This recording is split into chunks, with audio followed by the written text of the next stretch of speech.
Whatever happened to the chicken man? He was there the day my family moved in, making all clear calls from across the road. We used to talk about him over breakfast. It's so nice to live so close to mental illness, my mother would say, and then she would look down at me with worried eyes. Despite all her warnings, I would go out alone and talk to strangers. Maybe he crows when the coffee's done, but my father was wrong as well. The mornings grew quiet and we continued to have coffee. Only I knew the secret of the chicken man. He wasn't an alarm clock or any sort of crazy fool. He was the neighborhood's protector. He made the sound when it was safe to come out. He didn't work like clockwork, but he was out there every day, and as the day ticked by, I started to grow worried. Come to think of it, I hadn't seen any of the neighborhood characters. Doll Hands, Sweaty Tom, Porch Dancer, they were all gone. So I ran to the park to see Booger. He was up on the bench. He liked to sit on the hill and look down with his one good eye.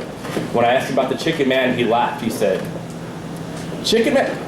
Yeah, the chicken man. He stands outside in the corner of Carlson and crows, 'Caw, caw, caw.' Have you seen him? You must be talking about Gerald." "Gerald?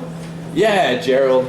All men have still the chicken man is still a man and all men have names. His name was Gerald and I knew him well. He was about your age when he met the witch." And so he told me the story of the chicken man. He was walking home from school one day when the witch called to him to his porch. "Come here, my boy. Tell me I can see you're a smart boy. Tell me what your dream is and I'll help make it true." Now, he may have been ahead of his class or behind. Maybe he was just normal, but he believed her, so he walked and said, "I want to be a bird." "Oh, a bird. If you want to be a bird, then you must do as I say. You must come out here every day, and you must not sing like a man, but like a bird. And when I hear the bird inside, I will turn you into a bird."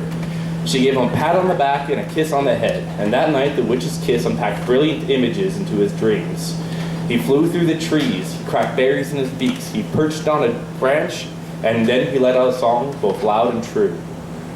He woke up the next morning, chest heaving, actually believing that he had been a bird. He stormed to the witch's door, still wrapped in a bedsheet, and rang the doorbell. He could hear the sound of her descending from the second story, the scraping of a cane, the creaking floorboards, and then finally the unlatching of chains from the door handle to the eye hole. She looked out with a mighty sneer and said, "What do you want?"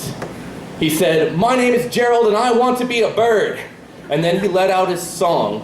It was much higher in real life. It broke into coughs and dry pieces. It broke into dry coughs and pieces. He hoped to look up, seeing the witch's forgiving smile, that he would turn him into a bird and send him flying from this pace. But the witch only smiled and said, "You'll get it one day." He returned every day to sing his bird song. In summer heat waves and rains, all day, every day, he came out to sing his song.